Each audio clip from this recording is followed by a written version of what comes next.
Olá, olá, sejam muito bem-vindos à nossa primeira aula de psicobranding, e é sobre psicobranding. A gente vai trazer aqui, ainda é um conteúdo introdutório, a gente ainda não entra na estrutura, naquela estrutura que eu mostrei para vocês na aula 00 de introdução. Aqui a gente vai trazer uma pincelada, uns primeiros conceitos sobre o psicobranding, sobre quais são os principais conceitos que a gente vai olhar ao longo do curso, o que a gente vai aprender. E aqui já é uma maneira da gente começar a se enquadrar, a trafegar, a navegar por esse universo da construção de marcas e sobre os impactos dessa construção no nosso imaginário, no nosso cérebro e nos impactos disso, obviamente, nas vendas e nos crescimentos de negócio. Então, essa é a aula 01, 010101. O que é psicobranding? Vamos entender um pouco esse conceito. Obviamente, intuitivamente, a gente já entende que é uma relação entre psicologia, neurociência, ciências do cérebro humano e do comportamento humano, conectados ao branding e a negócios, tá? E aí, para a gente começar, introduzir nesse universo, eu trouxe essa imagem, que é a imagem de uma menina aí faminta, né? Comendo esse croissant gigante. E atrás dela, as referências das cores vermelho e amarelo. A gente tem no nosso imaginário, e aí eu sempre conversando com pessoas falam, cara, quando a gente fala de construção de marca, da importância de cor para a construção de marca, e qual é o significado de cada cor para comportamento, para negócios, o que isso traduz de fato, o vermelho e o amarelo sempre são muito associados à fome, né? Justamente porque o vermelho e o amarelo, eles têm esse ímpeto de eles trazem, eles carregam uma simbologia, um significado, e aí é isso que eu quero que a gente comece a entender, significado, simbologia, eles trazem essa coisa do ímpeto da ação, muito conectado ao processo de comer, ao ato de comer em si. Isso faz parte do inconsciente coletivo, e a gente vai falar muito sobre isso também, ok? É um fato, faz sentido. Mas, ao mesmo tempo, quando a gente olha para outros elementos que também têm essa cor, por exemplo, andando na rua, você vê um carro amarelo ou um carro vermelho, cara, você não vai remeter à fome ou a querer comer algo. Você não está na rua, vê um carro amarelo e fala, caramba, me deu uma fome agora, me deu uma vontade de comer. Ou então, quando você passa por uma rua e você passa em frente à borracharia Bom Borracheiro, como exemplo aqui que a gente coloca no slide, ele usa as cores vermelho e amarelo para sua identidade visual. Você não passa em frente a essa borracharia e de repente sente uma fominha, uma vontade de comer. Isso não acontece. Ou então, quando você olha para a bandeira da China, que também adota essas cores na sua identidade visual, você não remete à vontade de comer. Você não sente não vem à sua mente, na sua disponibilidade mental, e a gente vai falar muito sobre esse conceito de disponibilidade mental aqui também, não vem a ideia da fome. Porém, quando você olha para um totem do McDonald's, possivelmente a ideia de fome e o estômago começar a roncar pode ser que aconteça com você, porque essas cores têm, o negócio consegue remeter de fato a essa associação de fome. E é isso que é importante na construção de marca, e é isso que a gente precisa começar a entender sobre o que é marca na prática, tá? Então, a associação as cores do McDonald's, amarelo e vermelho, eles abrem uma chave no nosso inconsciente que remetem à fome, à vontade de comer. Mas na prática, não são as cores que fazem isso. É tudo que foi construído e que está atrás da cor amarelo e vermelho. A cor amarelo e vermelho, ela funciona como uma chave que acessa algo no nosso inconsciente, no nosso psique, na nossa mente. E esse o que foi construído ao longo de toda a trajetória de comunicação desta marca, para que uma pessoa, ao ver essa chave, acesse essa informação de fome. Essas cores estão atreladas a um logotipo, a uma loja, a um produto, E toda essa associação, em conjunto, constrói a ideia, a sensação, o conceito de fome atrelado às cores. Você não vai ter isso, por exemplo, na bandeira da China. Você não vai ter isso na borracharia Bom Borracheiro, porque elas não constroem a sua significação de marca para além da cor com outros elementos conectados à comida, conectados à batata frita, conectados a um hambúrguer, conectados a um estilo de vida que se orienta para o fast food, por exemplo, ok? Então, quando a gente pensa em elementos de construção de marca, esses elementos em associação é que vão remeter a um significado, a uma significação. Aqui a gente está trazendo a fome como um primeiro layer dessa significação, que ela é mais profunda. A fome significa, por exemplo, pertencimento, né? O McDonald's tem essa coisa do agregamento, né? De trazer pessoas juntas para compartilhar um momento de refeição, por exemplo. Essa significação de vínculo entre pessoas atrelada à fome é que, de fato, é o que é construído pelo McDonald's como marca e que é acessado, que é traduzido pelas suas cores, pelos seus símbolos, pelos seus produtos, pela sua maneira de atender consumidor, por exemplo. Tudo isso constrói o significado, ok? Então, aqui a gente já tem o primeiro aprendizado que eu quero que fique muito claro para você que está assistindo o Psicobranding. Identidade visual por si só não é branding. A identidade visual, que são as cores, a logo, etc., eles são parte fundamental do processo de construção de marca, mas isso não é branding, ok? Porque se fosse branding, a gente não teria diferenciação de significação entre um totem do McDonald's e a bandeira da China, por exemplo, que se utilizam exatamente dos mesmos elementos visuais, pensando em cores, ok? Então, isso precisa ficar muito claro. A identidade visual é uma parte importante do processo de construção, mas ela não é o branding em si, ok? Branding é o significado construído no imaginário do consumidor através de identidade visual, ok? Mas também de posicionamento claro e efetivo, de personalidade de marca e das narrativas que a marca constrói ao longo do tempo. Tá? Então, são 4 pilares conceituais que a gente vai olhar ao longo desse curso que fundamentam a construção de marca, o branding.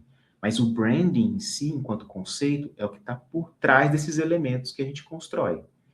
Que vem muito com as narrativas, com aquilo que eu comunico ao mercado ao longo do tempo. Tem a ver com o meu posicionamento, tem a ver com a maneira como eu, enquanto marca, me personalizo para me conectar com o consumidor.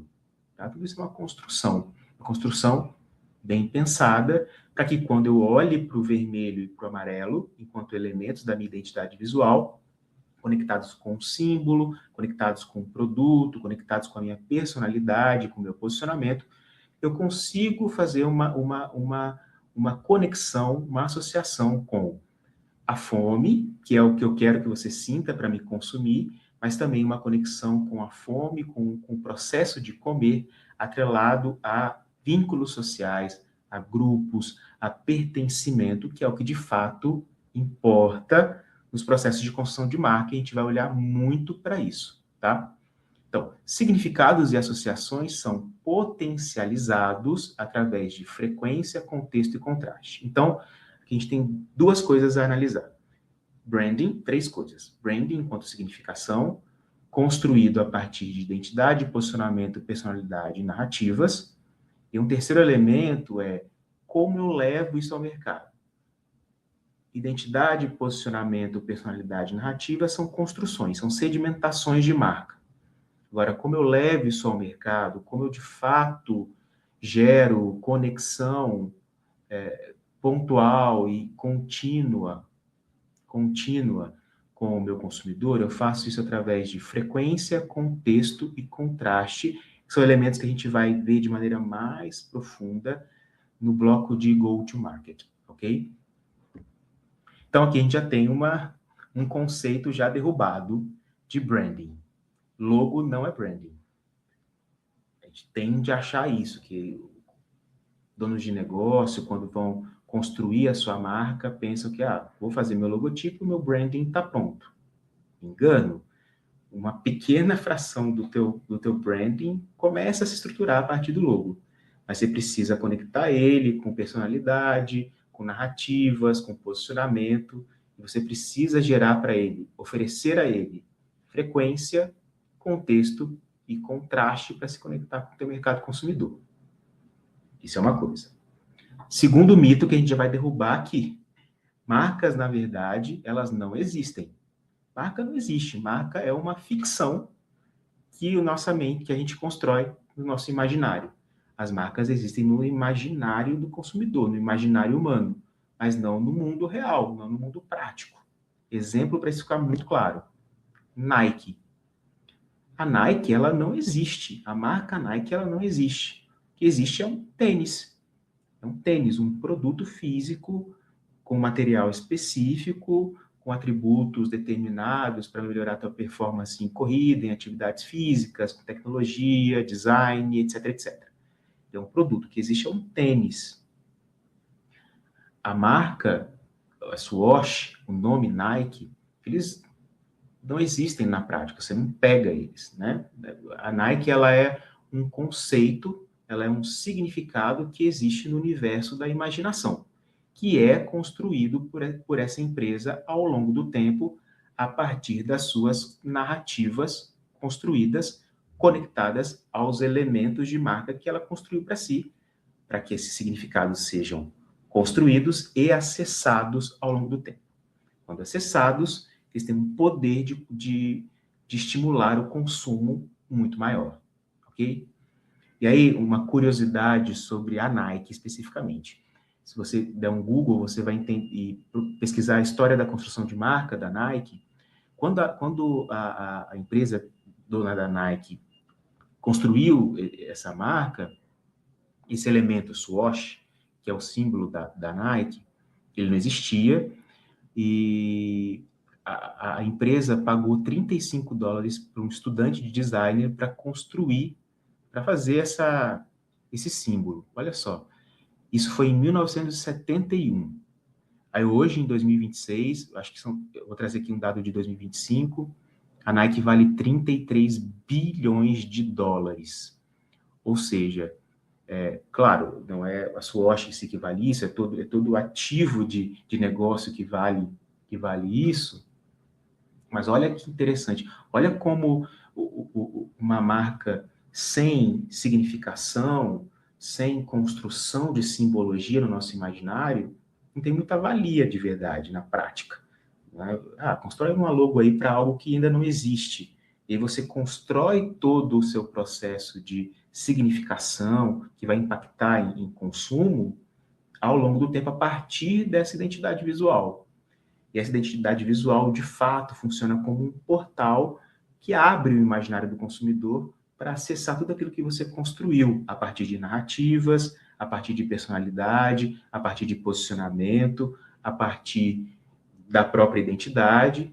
De novo, tudo isso vezes a frequência com que eu levo isso ao mercado, o contexto onde eu estou inserido e a maneira como eu consigo gerar contraste no imaginário do meu consumidor, tá? Estou trazendo aqui, soltando conceitos, mas todos esses conceitos são a base do nosso curso, tá? Só estou trazendo aqui para a gente já ir se familiarizando com esses conceitos, mas fiquem tranquilos, a gente vai compreender e estudar esses conceitos profundamente ao longo desse curso, ok?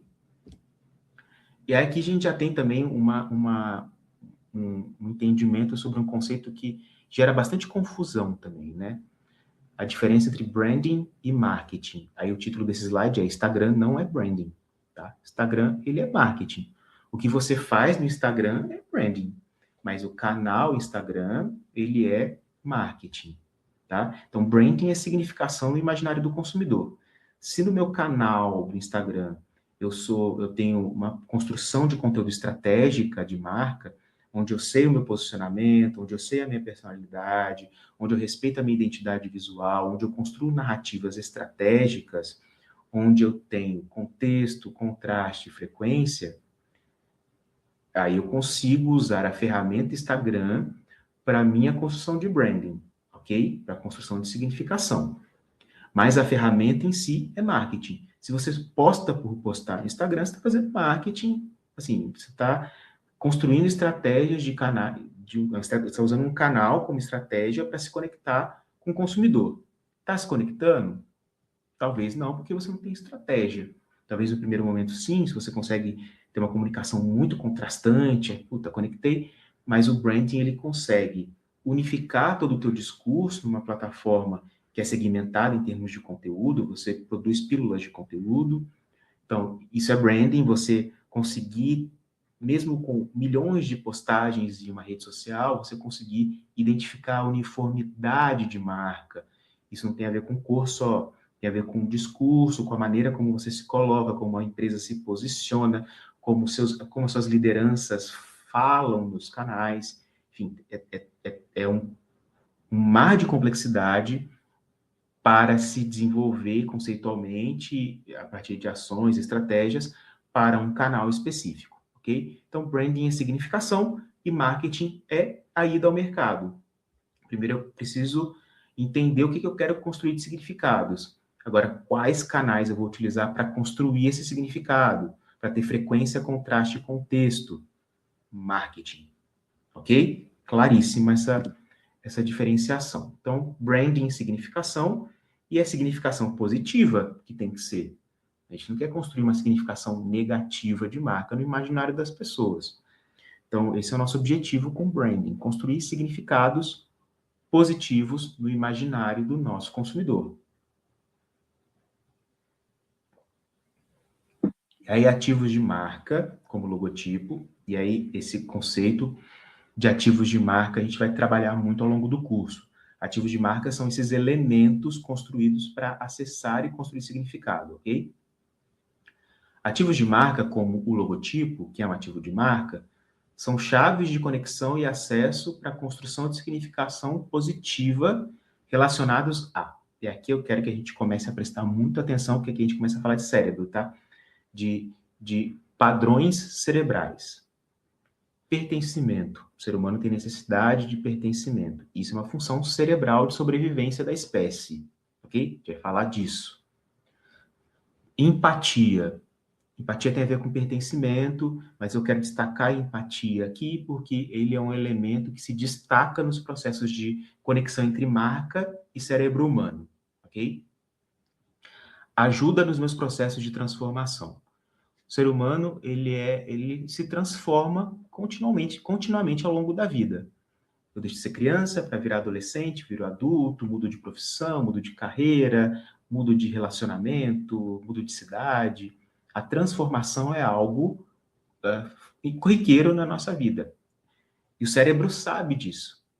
E o cérebro gera conflitos a partir disso, porque mudar a transformação implica em uma potencial não aceitação do Diego no grupo ao qual ele pertence. Tudo isso pensando nos processos de evolução primitiva do cérebro, a gente vai falar disso lá na frente também. E isso continua como herança no nosso cérebro de maneira inconsciente. Marcas que ajudam a resolver esses conflitos de transformação são marcas com significação positiva, ok? Que conseguem construir uma significação positiva no cérebro do consumidor. O cérebro busca bem-estar e prazer. Bom, a gente tem falado muito sobre isso nos últimos tempos, e é um fato. O cérebro gosta disso. Então, as marcas que entendem isso trafegam, constroem significação positiva também. O cérebro gosta de confirmações. Então, aquilo que ele já entende que é fato e que é seguro para ele, ele gosta de manter. Então, a gente precisa olhar para esse processo de confirmações do cérebro. Padrão mental. Eu já falei em alguns momentos aqui que o nosso cérebro trabalha por padrão mental, mas o cérebro também trabalha com desbloqueio desses padrões mentais. Então, o cérebro sempre tem esse comportamento dual entre querer manter o padrão e querer sair do padrão.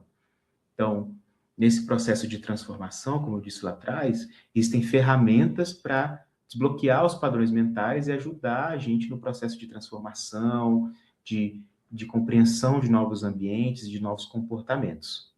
Marcas precisam estar aqui também na construção de significação, tá?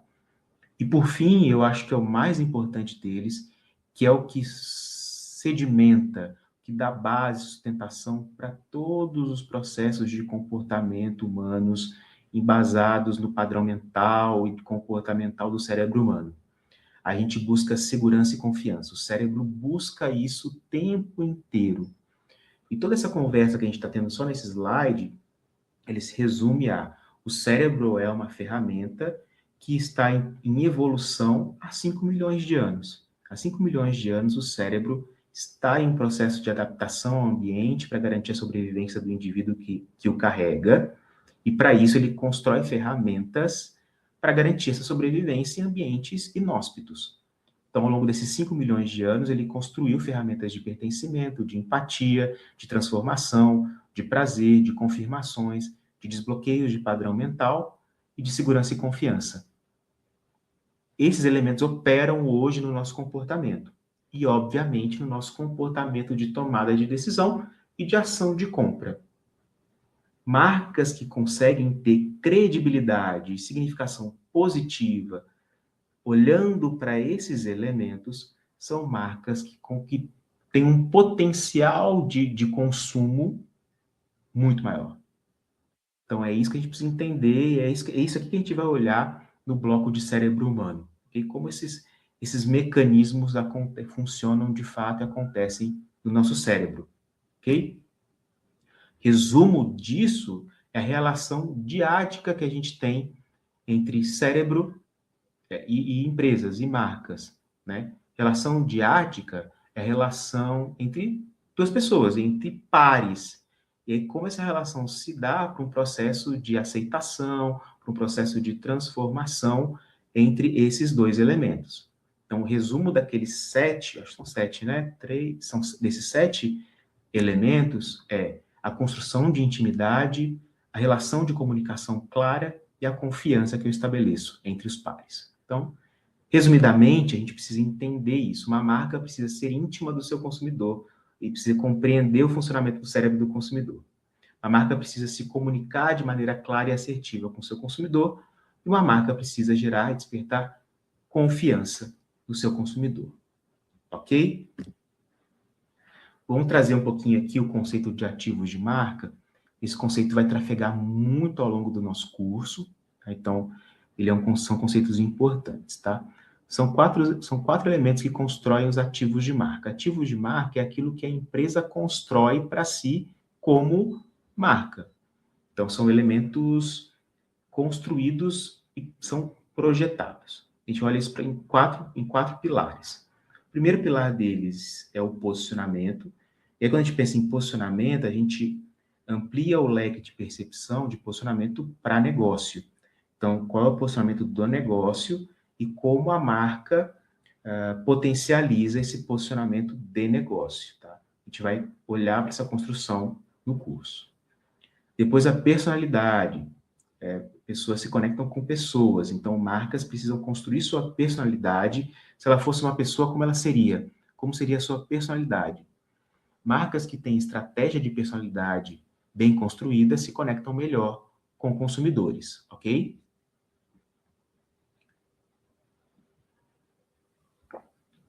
Identidade. Se a marca tivesse um RG a mostrar, como seria esse RG? E aí são todos os elementos que a gente conhece sobre branding.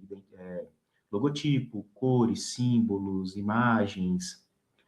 E aí a gente vai entender nos estudos de identidade que identidade de marca vai muito além disso. Isso é uma parte das identidades. Quais outros elementos da empresa também funcionam como identidade de marca, tá? E as narrativas, muito orientadas para o processo de empatia, para esses processos de transformação que a gente falou aqui atrás, que são relevantes nos processos humanos e do cérebro humano. As narrativas de marca precisam ser construídas a partir de técnicas que olham e priorizam esse processo empático para as transformações do consumidor e das pessoas. Tá? Marcas que fazem narrativas estratégicas orientadas a isso provavelmente são bem mais sucedidas em relação ao consumo e ao comportamento de compra. Ok? E aqui um resumo da equação de marca, que é tudo que a gente falou até aqui. Lembrando que a gente vai entrar no detalhe de cada um deles ao longo do curso, tá? Porque é só uma introdução para a gente entender o que é psicobranding. Então, ativos de marca, que são esses elementos que a gente acabou de falar, que a empresa, a área de marketing, branding, constrói para projetar para o mercado. São os ativos de marca. Só que marca não é construída só a partir dos ativos. Existem outros elementos que impactam o processo de construção de significado de marca no nosso imaginário. Um deles, e o mais importante, talvez o mais importante, é o Customer Experience. É a experiência do consumidor ao longo da jornada de compra e de consumo. Não adianta nada eu construir ativos maravilhosos, arrojados e que, de fato, vão ajudar no processo de significação da marca se a empresa não entrega o que promete, ou se ela não se relaciona de maneira adequada com o consumidor, se ela tem problemas de relacionamento. Tá? Então, isso é fundamental para o processo de construção de significação de marca. A gente está falando de pertencimento, de empatia, e se uma empresa não entrega, isso fica só no discurso e fica vazio. Tá? Por isso que a gente precisa falar de cultura de marca como um todo. Tá? E outro elemento que constrói também, que faz parte dessa equação de construção de significação de marca, é a opinião pública. Quem já consumiu meu produto, o que ele fala? Né? O que a gente chama de em comunicação de prova social. Ele fala bem do meu produto, do meu serviço, isso é super importante e relevante para a construção de significação. Mas não só quem já consumiu e usou o produto. A gente também está falando aqui de influência. Influência digital, né, hoje em dia é super relevante para esses processos. A gente está falando de Reclame Aqui, a gente está falando da opinião de especialistas, mercado de saúde, por exemplo, que é um mercado que eu tenho experiência. A opinião médica ela é fundamental para o processo de consumo em saúde. Então, ele entra muito fortemente nessa equação da construção de significação de marca para um potencial consumidor, ok? E tudo isso vezes a maneira como eu levo isso ao mercado. Então, os 3 elementos fundamentais de go-to-market. Frequência. Eu tenho a frequência suficiente para que eu gere visibilidade e conexão da minha mensagem com o consumidor? Isso é uma coisa. Eu estou levando essa mensagem, estou levando a minha marca para o consumidor em um contexto específico, onde ele tende a olhar a minha comunicação de marca de maneira mais contextualizada, a aceitar e fazer sentido para ele naquele momento que ele está consumindo a comunicação, é importante. E terceiro, o contraste. Eu consigo ser mais relevante e gerar mais impacto no cérebro do meu consumidor em relação ao meu concorrente, em relação a quem também está trabalhando comunicação nas redes sociais, etc. Contraste é um elemento importante para o nosso cérebro, para ele dar atenção e focar naquilo que eu quero comunicar para ele. Então, estou trazendo isso? Então, essa é a equação de marca que a gente vai ter como base conceitual de branding ao longo do nosso curso. A gente vai falar muito sobre isso, tá? E aí, para a gente finalizar já essa aula de psicobranding, então, o que o branding na prática faz? Ele potencializa o valor de produto, construindo o significado no imaginário do consumidor. Aquilo que eu falei lá no começo da aula. A Nike não existe, a Nike é um tênis, um produto físico, facilmente copiável por outras empresas, né? O que a Nike faz enquanto marca no nosso imaginário e a partir do significado que ela construiu no nosso imaginário é potencializar o valor desse produto. É que a gente vai falar de precificação, de uma série de coisas, não vou entrar nisso agora, mas eu estou falando só no sentido de a percepção que o consumidor tem sobre aquele produto tem mais valor porque ele entende que essa marca tem um significado para ele. Segurança, de confiança, de apoio na transformação, empatia e assim por diante, tá? E aí, por fim, para a gente encerrar essa aula de introdução sobre psicobranding, clareza e uniformidade de informação vendem. A gente vai olhar para muitos conceitos aqui nesse curso, tá? Mas no fim do dia, o que eu quero trazer para vocês, a mensagem que precisa ficar clara é que comunicação de marca e branding precisa de clareza e uniformidade.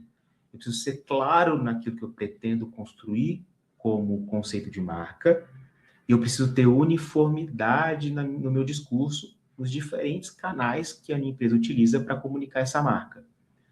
Então, a construção de marca que eu tenho no meu site tem que ser exatamente o mesmo que eu tenho nas redes sociais, tem que ser exatamente o mesmo que está na ponta do discurso do vendedor, do time de operações, do RH, das lideranças, enfim, todos os canais da empresa precisam ter um discurso uniforme e uníssono sobre essa marca. É isso que vai garantir conexão efetiva, confiança, segurança, empatia, tudo aquilo que a gente viu no slide sobre comportamento e significação positiva, ok? Então, aqui a gente está terminando esse bloco de introdução. Vocês entenderam um pouquinho o que a gente quer trazer com o psicobranding. Agora a gente vai começar o primeiro bloco de conteúdos. A gente vai falar mais profundamente sobre o cérebro humano, sobre essas ferramentas e mecanismos que o cérebro foi desenvolvendo ao longo da evolução para garantir nossa sobrevivência e como marcas podem se conectar com isso, ok? Vejo vocês lá.